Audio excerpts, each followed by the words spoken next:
a show that would make you come alive. A show where empowered women share their views and perspective on various hot topics. A show where we have guests that tell us the things they're passionate about and how it gets them through their life. One that gets you up on your feet from now till you can dance no more. You are at the right place at the right time. My name is Regina Van Helvest. You're welcome to Ladies Circle. And as usual, I never walk alone. I have my tribe with me, the empowered women I was talking about. Okay. We have a Helen. Hi. Looking all beautiful. Thank you. I was thinking empowered women. Yeah, that sounds like me. Empowered women tribe. Yeah, that's exactly what we're doing here. Good to see you. Good to see you too. And we have Sika Osai Douglas. In the flesh. I really like that. Empowered women tribe. Calling out to all of you. Yeah, it's okay, we've taken it. Okay. It's not yours anymore. Oh! Hashtag. Yes. Good ring to it. Yeah. But how are we? We're doing good. How are you doing? Yeah, we're surviving, all right? We're surviving. We're still in Ghana month, and as always, we're enjoying being Ghanaian, and that's more than enough for me. A little extra funding here and there couldn't hurt, but where there's life, there's hope, so I'm good. Where there's life, there is hope. So I'd like to start by saying a very big thank you to our sponsors, to Woodine and Tasty Tom. Thank you so much for your generosity. And also to Yas Sanitary Pad, Glutha White, and to MTN. Thank you so much. Let's add some more appreciation to our sponsors, Yumvita and Cowbell. You know, we always say cowbell is not just for the little ones. We love cowbells here, so adults indulge in that as well. Well, here on the Ladies Circle, we always do it with a special guest. Today's guest is a trailblazer. She's beautiful, she's talented, and she comes from great lineage. Can you guess who I'm talking about? Well, we're gonna find out really soon. Let's watch the video, and we'll meet her when we come right back.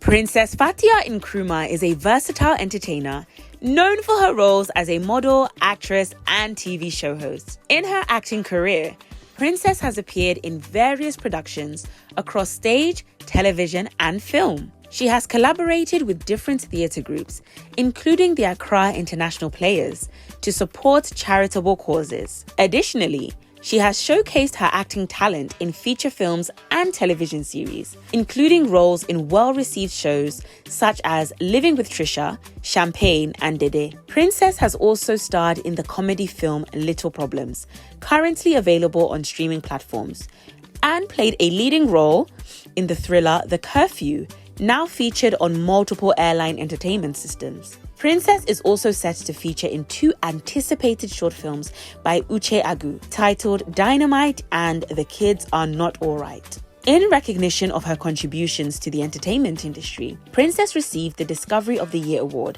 at the Golden Age Creative Arts Awards in March 2021 for her hosting role on The PL Show. Additionally, in 2022, she was honored with the Golden Age Creative Arts Award for TV Personality of the Year. Princess, welcome to the Ladies Circle. Well, there you have it, ladies and gentlemen, ladies of the Ladies Circle. Please put your hands together for the beautiful, the talented, the ever-elegant Princess Nkrumah.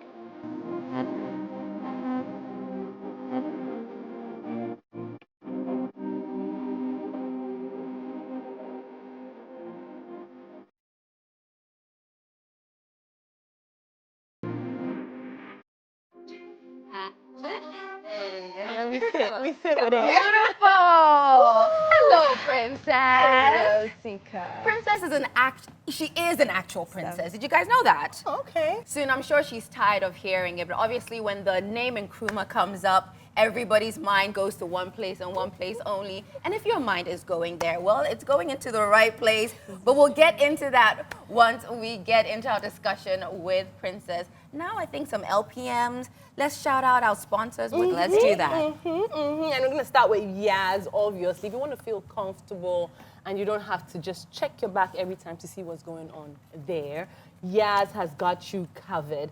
Having to cross-check several times, changing outfits because you're not sure, canceling appointments to prevent any embarrassment, or feeling insecure, all because it's that time of the month. Yaz is saying, we got you covered, like how my ladies got me on Lady Circle. So make sure you grab any of their products. You can go for the Yaz Extra Long if you're a heavy flow person, or you can go for the Yaz Minty, which is my personal favorite. I love it. Or the Yaz Heavy Flow or Yaz Herbal. Try the all-new Yaz Minty Extra Long Sanitary Pad. With this, you're always good to go. Choose Yaz, choose right. Well, I'm sure during the month of March, Ghana month, you've worn all your fabric, all your made in Ghana wear. It's now time to restock, and Woodin absolutely has got you in this year of 2024. All right, bring some variety into your wardrobe. If you want to look smart and fashionable, visit any Woodin retail shop nationwide today. Woodin offers an amazing collection of authentic African fabric, and they also have a ready-to-wear collection to choose from. With Woodin, you can get creative and versatile with all of your designs, so be confident and show off how truly African you are in Woodin. So go to a Woodin retail shop near you today and choose from a variety of trendy products to complement your unique style. Follow Woodin Fashion on the socials. They're on Facebook, on X, and also on Instagram. You know Woodin is still le créateur. We're going on a very quick break. When we come back, it's about to get just as juicy as you know the Lady Circle to be. Go and fill up on snacks. You know how we do. And then come right back. Finally, I see your face.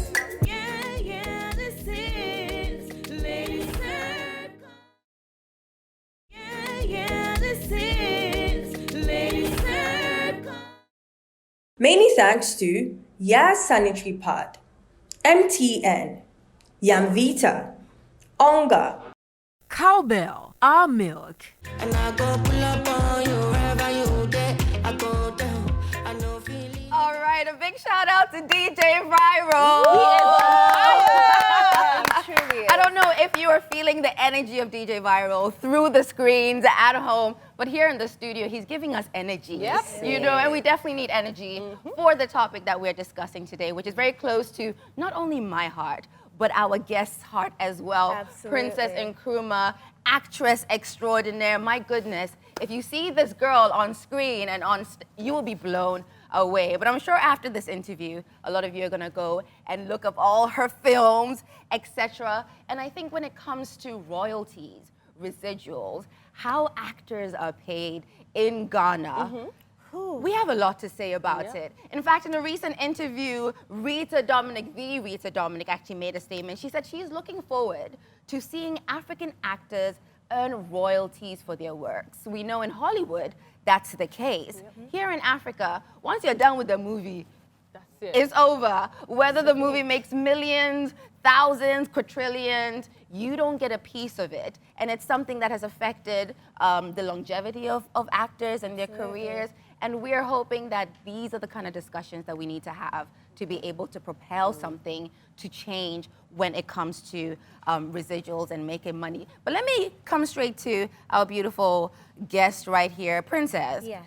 When it comes to payments, residuals, royalties, even the daily paycheck of an actress, I mean, how is that working out for you in the Ghanaian economy? well, there are some moments in time, certain periods where it's better than others. I mean, a lot of Ghanaian actors that I have spent time with and worked with would tell you that in recent years, because of the resurgence in streaming with Showmax as well as shows on Aquaba Magic, they're having somewhat consistent work. Okay. But even that, it's not a guarantee because your character could get written out, the show will end, and you might not be able to get another role on a similar show, and then you're back to square one. Yeah. Unlike in the US where we have SAG-AFTRA, and the Writers Guild and the Producers Guild coming together to negotiate, writers' contracts, actors' contracts, and making sure that they do receive some residuals and some royalties. We don't have that. Do we even have an active actors that guild is part of the in main Ghana? thing that What is an I actors wanted guild? So an actors guild is kind of like a trade union for Okay. actors, which will give actors certain benefits based on their memberships and Fight for their rights. yeah, fight for if their you're unfairly rights, treated. if they're unfairly Yes. treated, negotiate with other unions such as the Directors Union, executive producers and things of the like to make sure that the actors who have membership are being treated fairly and receiving things that they deserve for their hard work.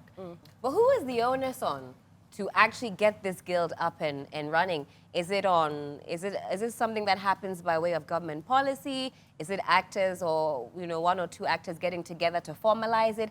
In practice, if you wanted to today, Sika and Princess, get the guild going, what would you need to do? Well, I think, again, the conversation will have to go back to the NFA because the Who's at the National Film Authority? Film Authority Okay. is the, overseeing body of all of Okay. these other guilds.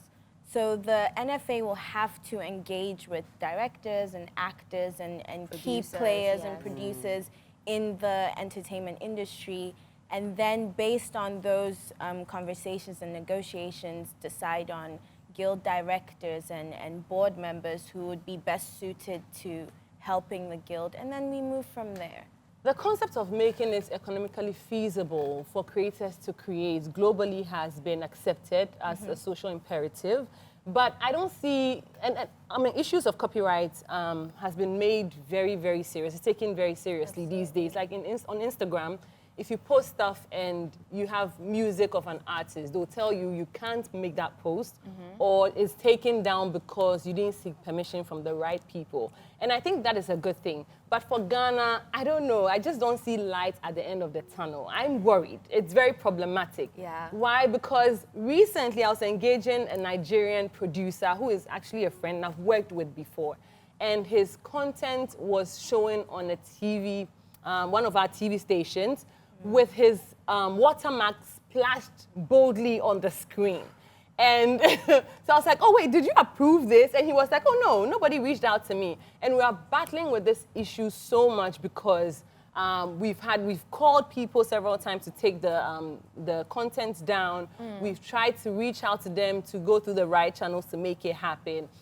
And that is not happening. And now my worry is we're talking about residuals. And these are the ways that these actors can earn some money for themselves. Yeah. But if we are actually putting the content out there, not doing the right thing, going through the right channels, not going through the regulators that need to put measures in place to make this happen, how are we going to eat, And with a lot of actresses, sorry to cut you, you are blessed enough to have the talent of presenting Yes. and producing and acting. Yeah. Not everybody Has that that. privilege. Some people are just straight actors, They believe that was their calling, that is their craft. They don't even want to dabble in anything else. Yeah. And if we were even getting paid well to begin with. Yes. I think there is like the mere fact that we're having this conversation means that there are people who care and care enough to start the conversation. Are they the right people that can make the change, though? No, but the thing about even activism or allowing your voice to be heard is that eventually, if there are enough voices, the people in the positions to make change will hear us.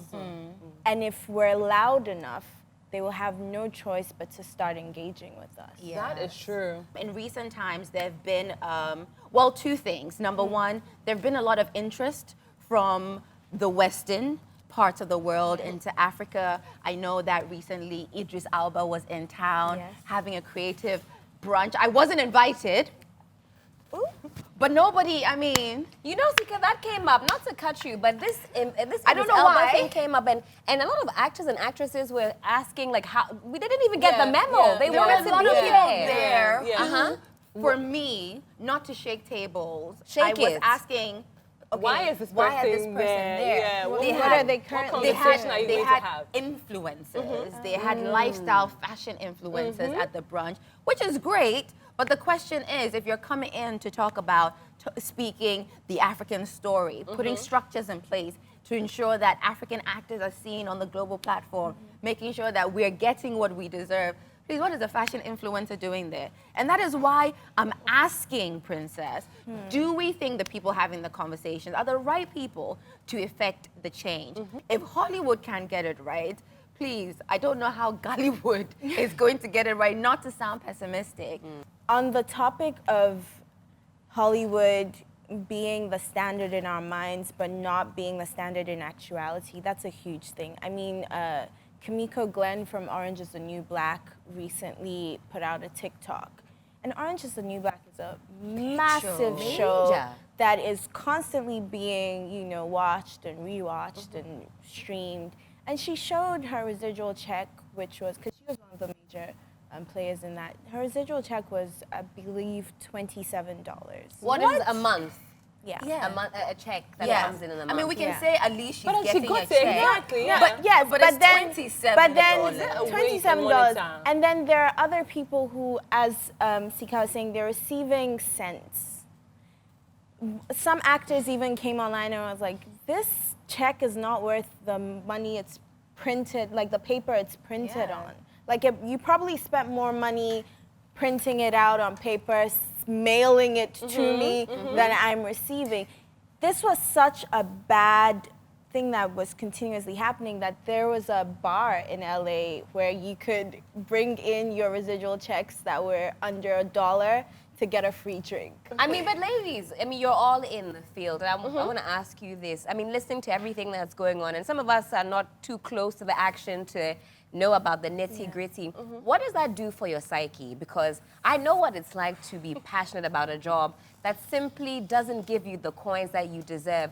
Does it make you think, well, is it because I'm not appreciated? Does it make you start to question your own worth and your own skill? Or are you able to detach and say, listen, I know I'm doing a great job, it's just the system? I've been in it for a while. I was 17 when I did V Republic. Okay. And then I moved on to doing Champagne when I was 19. So obviously I was very bright-eyed and bushy-tailed. So a lot of those things that were happening weren't really affecting me because I was like, oh, I'm just starting out, I'm passionate. Like, it's not my turn yet, so even though things are a little rocky, it's okay. That's what the business is. Yeah. There's certain sets that I've been on. A lot of those sets are Sika's sets, because she's a producer, where I feel appreciated, where I feel valued as an actor. Sika, we're all coming on your set.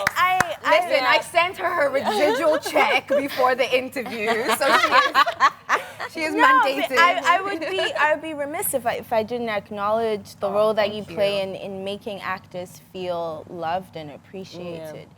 There are certain directors who feel as though, well, you're getting paid and I'm giving you an opportunity to showcase your talent. Therefore, I get to treat you a certain way, or I get to behave a certain way when it comes to you, or I don't have to take your feelings into account because, yes, it's show business. It's not about emotions. However, acting itself is such a raw experience.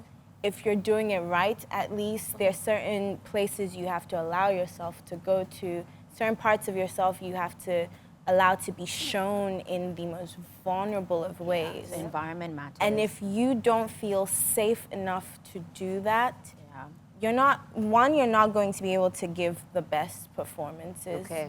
And two, if you are able to push through all of those things, you will be scarred. Do you then think, Princess, that the reason why we get criticized a lot for our quality of acting or the level of acting that we have in our movies, etc., or even just the productions in general, is that the right environment is not being created? It's one of the reasons. For a lot of actors to be like, you know what, I'm going to be vulnerable enough to throw myself completely and wholly into this, that I'm also part of this. Most of the time it's, oh, we're paying you to come and do a job, just do it and go, and then you Yeah, know? it's definitely one of the reasons. I mean, your production partner, Gene Edu, brilliant writer, brilliant director, Gene will have conversations with his actors before you're on set. You're allowed to ask questions about the character. Like, of course, as an actor, you should be able to pull things out of the script on your own. It's part of your work as an actor to analyze the script, create certain, backstories that are not, written in ink, read between the lines. But when you have the writer-director at your disposal, and they allow themselves to be a tool for you as an actor, they can give you so much insight to the story that makes your performance that much better. Well, apart from that, how is personal life? Personal How life. are you balancing work, life? Last year was a tough year for me. I mean, you know this. I lost the most important people in my life. My Uncle Shay, Loya Kotoampa, and my aunt, Princess Consolata, who raised me and made me everything I am today. But there is a certain calm There's that a I'm certain feeling calm. from Princess. Yeah. Princess is usually the energy, get on set. Okay, guys, we're doing this. Let's go, guys. To the point where we're just like, Princess, sit down. Like, can you relax? Relax. Can you chill? Yes. And yeah, I don't know. I'm comfortable. You're now sort of settling. I'm settling in. I'm like, okay, life is life. And it's lifing. And it's lifing. And yes, you can't control a lot of things. Because I feel like in years prior, I'm always trying to control everything in as many ways as possible. That's what we're all like. We're holding on, but we can't control everything. No, you can't. So you just kind of have to let go and let God. I like that. My word of the year actually is surrender. Yes. There are days when I'm thinking, Charlie, how am I going to make Yes. this work? And I'm like, Helen, surrender. Like, Yes. literally, And give up in a good way. Yes. You know, you can't Yes. fight forever. Just Yes, surrender. You have to. And the beautiful thing about that is, I will say, there have been some incredible things that have come out of me doing that. A few years ago, I made a film called The Kids Are Not Alright that I was lucky enough to produce and star in. And we're finally at the point where post-production is almost completely done. Well done. Thank you. Let's get into the nitty-gritties of YouTube, because for those of us who are lucky enough to have musical friends and people in the music industry, it's interesting that even almost 1 million views on YouTube gives you nothing more than $1,700. But it's a good start. But it doesn't But really how- even but cover. $1 million is not easy to come by. Exactly, it doesn't even here's the cover the question. beginning of Yeah. any production. And if we do get to a point where we do have residuals and royalties, what are you going to be paying people off of that $700? And that's probably 1,000 that came after 2 years when your video finally hit Hit 1 million. 1 million. And 1 million views. And hardly do you find film work hitting those kind of numbers. Yeah, you get the push, hitting. No, I want to be Our realistic. push before we see them getting those numbers. Why don't we also tap into, that Or is it the market? case of many Are we videos even- that are we- average like maybe 500K, 200K, yeah. where So if it you do many, then fluctuates. you get the money that so way. you start from somewhere and then be optimistic that eventually some money can come. But someone also mentioned to me that we usually don't see things from a business point of view. No, we don't. So for Ghanaians, well, not all of us, but yeah, some of the creatives, Yeah. if you even need money for a film and you're going for sponsorship, we go like, oh, please sponsor, just give me money. There is nothing for the business person you're going to. How they is that need- person they going need to something benefit in from return. your movie that you say you're going to shoot? And that is so you need to come with a why proper the plan. film industry is dying. Yep. Because unfortunately, distribution platforms, we don't have enough that can guarantee a return on investment. We don't have enough to go to anybody who is business-minded. Honestly, any director can come and challenge me to say, oh, we're going to do this movie with this budget and we're going to get this back. We can't predict the numbers. Most all. people are directing out of passion and love, out of the hope of maybe getting their films on an international platform, maybe like a festival, something that hopefully Oprah will Right, I'm not to see. slight tackle you. So is it the case that, I don't want to miss this question, that in other jurisdictions, they can comfortably like predict if I put this in, if I do this, that maybe on average we'll make about this much. We know here in Ghana, there are supposed to be some funds for filmmakers, etc., etc. Let's not even begin to talk about that because the politics behind that alone might get me arrested on the show, and I don't want to do that. Absolutely. Maybe for a different day, You don't but want it's that. not even being dispersed to creatives within like the space. You have a few people monopolizing those funds, or it's who you know and whatever, and how it's insane. So really, I mean, I don't even know where to start, where the tail end of it. Like I don't. YouTube is great. It's great if you want people to see, but to be able to even amass 100,000 views, 200,000 views, to get $500, to even say, oh, I'm going to give you $1. Netflix. Iroko. Do you have contacts? Yeah, I don't want and then go and say, hi Netflix, I have a movie. I don't even want to break Regina's heart because. First of all, to even access, maybe I should let Princess tell you. Princess, No, she's sipping on her drink. To even access anybody in Netflix, it's so difficult. Yeah, they're gatekeepers. I know that's people the who first thing I actually was know going people to in say. Netflix. Huge But here gatekeepers. currently, I know Ghanaians who have content to people. Yes? Contacts. Contacts. Oh, But yeah. they don't- they have They contacts. will never get. Why is that? see, So we are our own problem too. So my issue is, okay, you're gatekeeping, whatever. But what are you doing with that content? Like, what are you doing with that connection, those contacts that you do have? Because there are people in Ghana right now who have strong contacts with Netflix and other streaming sites. So why don't I see more Ghanaian films there? Because that one producer can't afford to create all the content needed for Ghana to be well represented on the platform, but would not allow other producers to get through the gate. Point blank. Pull him down period. syndrome. Because real. they're concerned that, oh, if they open up the gate just a little bit, Everybody will go through. But obviously that's not the case. Like, there is room for all of us to be successful. Yeah. What are you so afraid of? Are you afraid that the work that you're doing is not up to I par think to they're other just not people's confident in what they're actually churning out as well. Because Then you shouldn't be doing it. All get together to propel our movie industry. We all end up benefiting. But in all different, I think, industries in Ghana, that collaborative spirit is missing. You know, listen, there is strength in numbers. There's strength Whenever in I've numbers. collaborated with another individual creatively, it's meant double the money, double the ideas, double the courage, if you will. But for some reason, everybody wants to do it in a silo and then just blow. We need to share. I think it's share, a matter share it of around. ego. Yeah. Mainly, everybody wants to be the star.